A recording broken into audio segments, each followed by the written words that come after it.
Hello dear ones, ഇന്ന് നമ്മൾ social സയൻസിലെ 5ാം class social സയൻസിലെ 5ാം പാഠമാണ് നോക്കാൻ പോകുന്നത്. പ്രപഞ്ചം എന്ന മഹാത്ഭുതം. തെളിഞ്ഞ ആകാശമുള്ള രാത്രി, മിന്നിത്തിളങ്ങുന്ന നക്ഷത്രങ്ങൾ, അവയ്ക്കിടയിൽ ചന്ദ്രൻ, ഇടയ്ക്കെപ്പോഴോ പാഞ്ഞു പോകുന്ന കൊള്ളിമീനുകൾ. രാത്രിയിലെ ഈ ആകാശ കാഴ്ചകൾ മനുഷ്യൽ ആദ്യകാലം തൊട്ടേ അത്ഭുതവും ആകാംക്ഷയും ജനിപ്പിച്ചിരുന്നു. നക്ഷത്രങ്ങൾ ഏറെ ദൂരത്താണോ? ആകാശത്ത് സൂര്യനും ചന്ദ്രനും നക്ഷത്രങ്ങളും മാത്രമേ ഉള്ളൂ.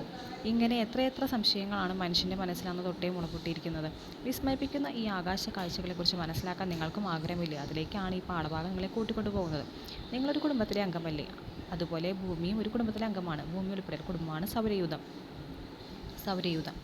സൗരയൂഥത്തിൻ്റെ ചിത്രം നൽകിയിട്ടുള്ളത് ശ്രദ്ധിക്കൂ. 5.1 സൗരയൂഥത്തിൻ്റെ കേന്ദ്രത്തിൽ കാണുന്ന എന്താണ്? സൂര്യനല്ലേ? സൂര്യൻ ഒരു നക്ഷത്രമാണ്.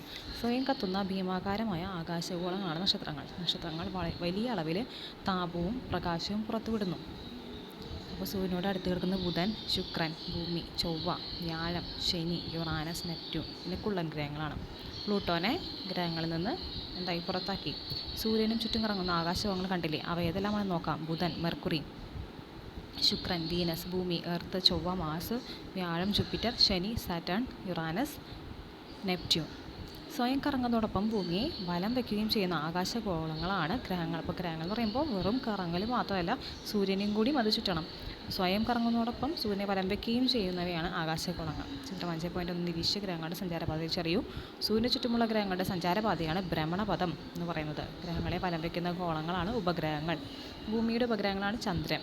ഇനി സൂര്യൻ നിന്ന് അകലത്തിലുള്ള അടിസ്ഥാനത്ത് ഗ്രഹങ്ങളെ പട്ടികപ്പെടുത്താം. അപ്പോൾ നിങ്ങളുടെ സ്കൂളിൽ സാമൂഹ്യശാസ്ത്ര ലാബിലെ കമ്പ്യൂട്ടറിൽ K-STAR, സ്റ്റെലേറിയം തുടങ്ങിയ സോഫ്റ്റ്വെയറൊക്കെയാണ് ശരിക്കും നമ്മളെ കൂടുതൽ സഹായിക്കുന്നത്.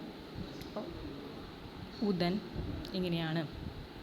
അതുപോലെ തന്നെ ആദ്യം വരുന്ന നമ്മൾ നോക്കിയില്ലേ, അതിൻ്റെ അകലത്തിൻ്റെ അനുസരിച്ചിട്ട് ബുധൻ ആദ്യം, പിന്നെ ശുക്രൻ വരുന്നുണ്ട്, പിന്നെ ഭൂമി, ചൊവ്വ. ഇത് നൽകുന്ന അതേ ഓർഡറിൽ തന്നെയാണ് അവർ എഴുതിയേക്കണത്.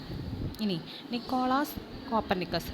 പോളണ്ടുകാരനായ ഭൗമശാസ്ത്രജ്ഞനും വാനശാസ്ത്രജ്ഞനുമായിരുന്നു കോപ്പർനിക്കസ്. സൗരയൂഥത്തിൻ്റെ കേന്ദ്രം ഭൂമി ആണെന്ന് പണ്ടുള്ള വിശ്വാസം. അപ്പോൾ ഭൂമിയാണ് അതിൻ്റെ കേന്ദ്രം എന്ന് പറയേണ്ടിയിരുന്നത്. കോപ്പർനിക്കസ് ഈ വിശ്വാസം ചോദ്യം ചെയ്തു. സൗരയൂഥത്തിൻ്റെ കേന്ദ്രം സൂര്യനാണെന്ന് അദ്ദേഹം ലോകത്തോട് വിളിച്ചു പറഞ്ഞു. ഇനി നമുക്ക് നോക്കാം, ഓരോ ഗ്രഹത്തിനെ കുറിച്ച് നോക്കാം. നെപ്റ്റ്യൂൺ. അതുപോലെ തന്നെ ആദ്യം നമുക്ക് എന്താ നോക്കേണ്ടത്? ആദ്യം ഭൂമി, ചൊവ്വ, സൂര്യൻ, ശുക്രൻ. ആദ്യം ഓർഡറിൽ തന്നെ നോക്കിയാലോ? ബുധനല്ല ആദ്യം വരുന്നത്. അപ്പോൾ ബുധൻ എന്തില്ല? ഉപഗ്രഹങ്ങളൊന്നുമില്ല. ഏറ്റവും ചെറിയ ഗ്രഹമാണ് ബുധൻ. അത് കഴിഞ്ഞ് ശുക്രൻ എന്താണ്? ഏറ്റവും തിളക്കമുള്ള ഗ്രഹമാണ്. പിന്നെ സൂര്യൻ എന്ന് പറയുമ്പോൾ നിങ്ങൾ ഗ്രഹമാണെന്ന് വിചാരിക്കരുത്. അതെന്താണ്? നക്ഷത്രമാണ്. സൗരയൂഥത്തിലെ ഒരേ ഒരു നക്ഷത്രമാണ്. ഏറ്റവും തിളക്കമുള്ള ഗ്രഹം ശുക്രനാണ്. ഏറ്റവും ചൂടുള്ള ഗ്രഹം ആരാണ്? ശുക്രൻ തന്നെയാണ്. ഉപഗ്രഹങ്ങളില്ല. ബുധനും അതുപോലെ തന്നെ ശുക്രനും ഉപഗ്രഹങ്ങളില്ല. ഇനി ഭൂമിയുടെ കാര്യം നോക്കുകയാണെങ്കിൽ ബഹിരാകാശത്ത് നിന്ന് നോക്കുമ്പോൾ നീല നിറമാണ് ഭൂമിക്ക്. ബഹിരാകാശത്ത് നോക്കുമ്പോൾ നീല നിറമാണുള്ളത്. ജീവൻ നിലനിൽക്കുന്ന എന്ന് കണ്ടെത്തിയിട്ടുള്ള ഏക ഗ്രഹമാണ്, ഒരു ഉപഗ്രഹമാണുള്ളത്. ഇതാണ് ചന്ദ്രൻ. ചൊവ്വ 2 ഉപഗ്രഹങ്ങളുണ്ട്. പണ്ട് ജലം ഒഴുകിയതിൻ്റെ സൂചനകളൊക്കെ ഇവിടെ ചൊവ്വയിൽ കിട്ടിയിട്ടുണ്ട്. ബുധൻ നമ്മൾ നോക്കിയ ഉപഗ്രഹങ്ങളില്ല. ഏറ്റവും ചെറിയ ഗ്രഹം ശുക്രൻ, ഏറ്റവും തിളക്കമുള്ള ഗ്രഹം, ഏറ്റവും ചൂടുള്ള ഗ്രഹം, ഉപഗ്രഹങ്ങളില്ല.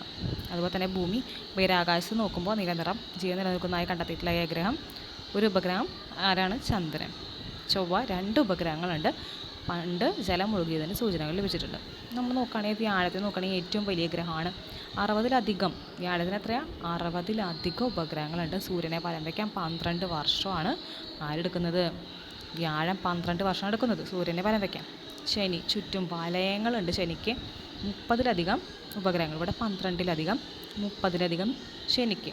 യുറാനസ് നോക്കുകയാണെങ്കിൽ 25-ലധികം എത്രയുണ്ട്? ഉപഗ്രഹങ്ങളുണ്ട്. സൂര്യനെ വലം വയ്ക്കാൻ 84 വർഷമാണ് എടുക്കുന്നത്. നെപ്റ്റ്യൂൺ ആണെങ്കിൽ ഒരു ഡസനിലധികം ഉപഗ്രഹങ്ങളുണ്ട്. സൂര്യനെ വലം വയ്ക്കാൻ 164 വർഷം ആരെടുക്കുന്നുണ്ട്? നെപ്റ്റ്യൂൺ എടുക്കുന്നുണ്ട്. ഇതൊരു വലിയ ചാപ്റ്റർ കാരണം നമ്മളിത് ആദ്യത്തെ ഭാഗമായിട്ട് എടുക്കുന്നു. അടുത്ത ഭാഗം അടുത്ത ക്ലാസ്സിലിടാം. Thank you.